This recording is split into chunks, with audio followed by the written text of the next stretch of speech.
God's mission and the unity of the church itu menjadi dua hal yang tidak bisa dipisahkan. Dan ini yang menjadi gara-gara kenapa ada gereja gitu, kira-kira seperti itu. The church in the design of God, the mission of the church in history, dan the importance of unity. Jadi dua aspek itu tidak bisa dilepaskan. Dan itu betul. Maka gerakan ekumenis juga melahirkan misiologi ekumenis. Nah, misiologi ekumenis ibarat sebuah kartografi, gambaran secara grafis tentang gereja-gereja yang melakoni dan terus merespons pada pertanyaan eksistensial tentang kesatuan gereja sebagai tanggung jawab misionalnya berhadapan dengan perpecahan gereja yang melawan identitasnya. Ini sangat mendasar, jadi ini harus terus dikembangkan. Tapi saya ambil itu sebagai pikiran sebagai guiding konsep. Kemudian ajaran gereja. Nah, ini ajaran gereja kan salah satu yang diturunkan dari konfesi menjadi penanda identitas. Nah, sebagai sebuah alternatif, ini alternatif saja ini. Untuk menjelaskan tentang ajaran gereja, itu kita dapat melakukannya dari dua perspektif yang saling terkait.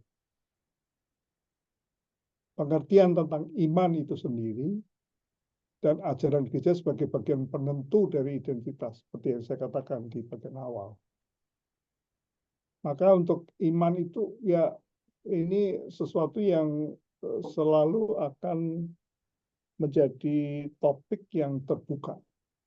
Maka ada working definition dari iman itu dari WCC. Ini juga sudah 50 tahun yang lalu. 40 tahun yang lalu. Saya nggak tahu, karena dia working definition, jadi definisi kerja dia terbuka. Tapi saya melihat bahwa ini sebetulnya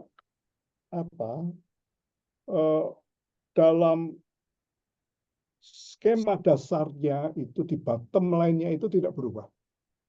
Bahwa memahami kata iman itu harus dari dua aspek,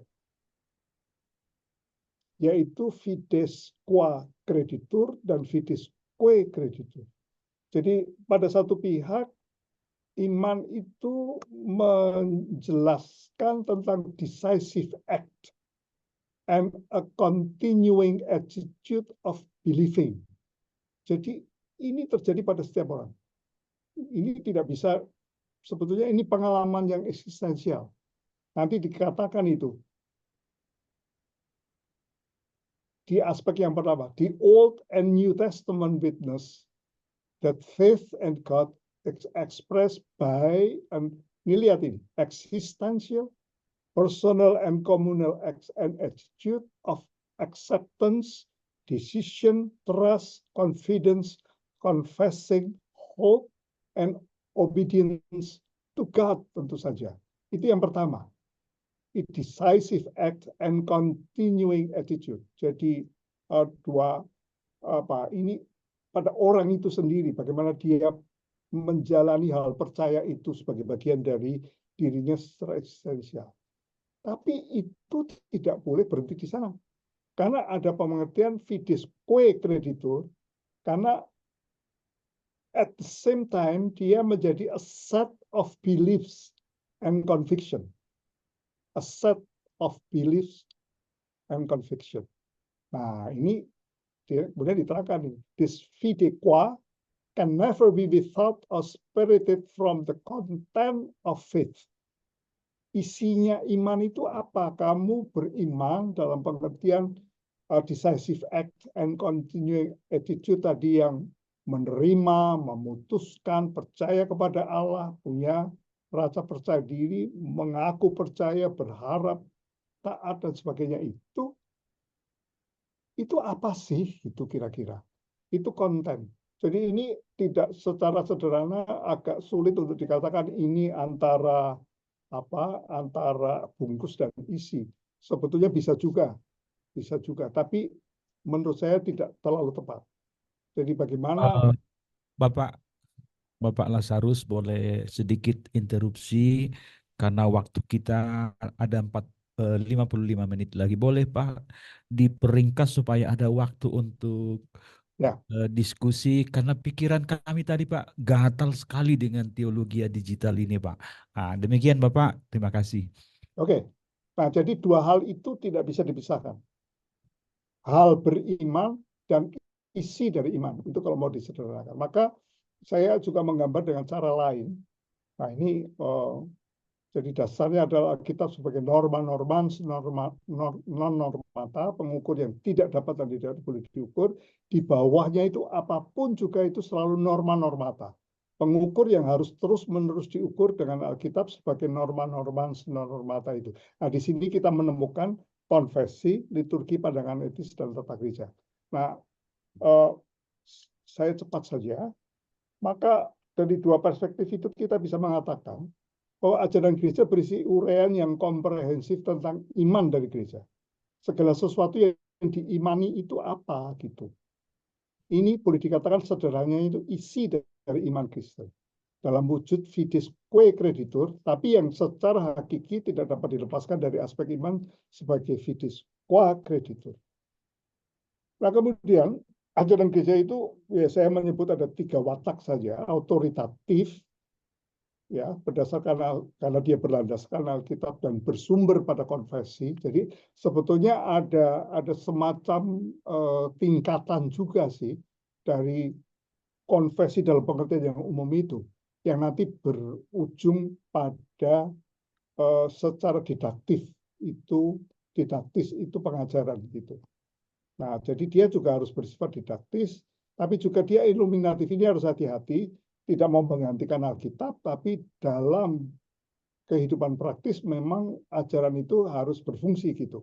Ini pertanyaan lagi ini. Ajaran gereja yang mana sekarang ini pada zaman digital ini. Nah, jadi umumnya ajaran gereja itu mesti terdokumentasi secara resmi, berlaku penuh, internal, mengikat. Ini pertanyaan lagi nanti. Apa namanya? Pada eklesiologi digital. Bagaimana kita bisa mengatakan bahwa ada gereja yang dokumen resminya seperti ini dan dia berlaku penuh internal. Yang mana itu batasnya? Oh ini pertanyakan lagi. Kemudian tata gereja. Nah tata gereja ini juga saya menyusun di kamus teologi dan gereja dan teologi itu. Tata gereja adalah sebuah kumpulan peraturan tertulis yang ditetapkan secara resmi oleh sebuah gereja dan bersifat mengikat secara internal dalam batas-batas keberadaan gereja itu, dalam yurisdiksi dari gereja itu. Untuk apa? Untuk menata diri ada gereja itu dalam keberadaan yang menyeluruh itu dapat menampakkan dua hal. Menampakkan hidup yang utuh dan dinamis, ini the being of the church, tiga hal ini. Serta melaksanakan tugas panggilan misionalnya di gereja di dunia secara efektif, ini the doing of the church, melalui proses-proses gerejawi transformasional yang tepat, ini the becoming of the church. Jadi kembali lagi pada model dasar tentang apa yang disebut sebagai identitas itu diungkapkan sekarang dalam bentuk peraturan. Nah, yang kemudian ini soal keuangan dan harta milik. Ini sering juga dianggap kita sudah tahu gitu. Lalu ya diremehkan dan kemudian ya saya nggak tahu juga bagaimana pandangan-pandangan dasarnya gitu. Saya hanya mau mengatakan bahwa dasar teologis eklesiologis untuk keuangan atau harta milik gereja adalah penata layanan, stewardship. Nah, kata penata layanan ini sering dimaknai beda. Tapi dalam hal ini saya mau mengatakan penata layanan adalah terjemahan dari stewardship sebagai antitesis dari kepemilikan, ownership. Ini prinsipnya. Nah, kita tidak punya kesempatan yang banyak, tapi secara sederhana dan singkat, penata layanan Kristen dipahami sebagai pandangan dan cara hidup yang di dalam dan melaluinya orang-orang beriman sebagai anggota-anggota gereja, orang-orang Kristen, memandang diri mereka dan segala sesuatu yang mereka miliki. Itu merupakan hal-hal yang dipercayakan kepada mereka oleh Allah untuk dipakai secara terbuka, terpercaya, bertanggung jawab, akuntabel dalam hidup dan pelayanan kepada Allah sebagai respons imani mereka terhadap apa yang dilakukan Allah bagi mereka dan seluruh ciptaan. Nah, kemudian saya mau katakan bahwa sumber dari keuangan dan harta milik gereja adalah persembahan syukur. Ini prinsip sekali.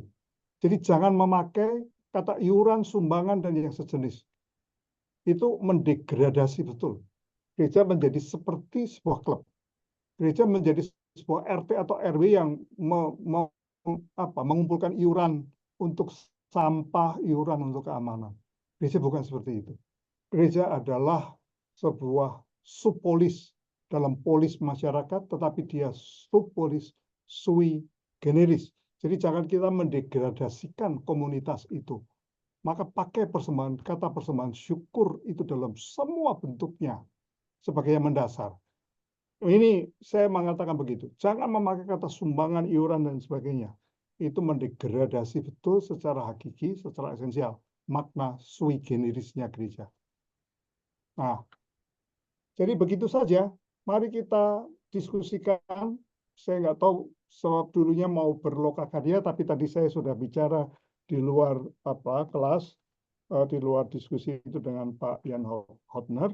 Jadi silakan saja. Tapi presentasi saya bisa saya akhiri di sini. Terima kasih Pak Tony dan saudara-saudara semua. Iya, kita beri tepuk tangan dulu untuk penyaji kita. Ya, saya mengusulkan begini, kita masih ada waktu 45 menit.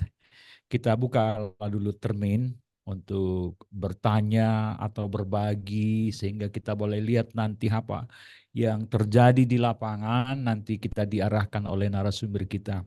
Kita beri waktu untuk 3 orang dulu.